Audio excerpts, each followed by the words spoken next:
আজকের এক ঐতিহাসিক মুহূর্তে আমরা উপস্থিত হয়েছি, যেখানে আমরা সংস্কারের পক্ষে থাকা, বাংলাদেশের আজাদীর পক্ষে থাকা এবং বৈষম্য বিরোধী, দুর্নীতি বিরোধী বাংলাদেশের পক্ষে থাকা অনেকগুলো রাজনৈতিক দল একত্রে একটি প্ল্যাটফর্মে এসেছি, যেখানে আমরা ঐক্যবদ্ধভাবে আসন্ন জাতীয় নির্বাচন এবং গণভোটে অংশগ্রহণ করব বলে সিদ্ধান্ত নিয়েছি। ফলে এটা আমাদের এক ঐতিহাসিক মুহূর্ত, ঐতিহাসিক যাত্রা।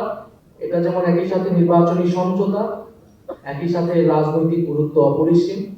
কারণ গণ অভ্যুত্থানের পরে আমরা যে আকাঙ্ক্ষাকে ধারণ করে এগিয়ে যেতে চাচ্ছি, আসন্ন নির্বাচনে এই পরীক্ষার মধ্য দিয়ে আমাদেরকে উতরাতে হবে।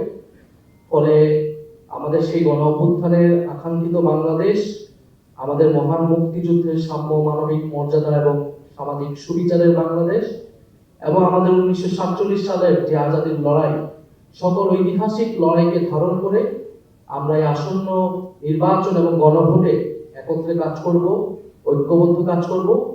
ফলে সারা বাংলাদেশের সকল আসনে, আমি আজকে সকালেও বলেছি যে আমাদের কোনো দলের প্রার্থী থাকবে না আজকে ঘোষণার পর থেকে। সেটা আমাদের এই নির্বাচনী সমঝোতা বা 11 দলীয় নির্বাচনী ঐক্য, তাদের প্রার্থী হিসেবে তারা বিবেচিত হবে। এবং আমরা সবাই সবাইকে সহযোগিতার মাধ্যমে জনগণের পক্ষে, ন্যায়ের পক্ষে আমরা এই নির্বাচনকে ফলাফল নিয়ে আসবো এবং বাংলাদেশ সামনের দিকে এগিয়ে যাবে, এটাই আমাদের প্রত্যাশা।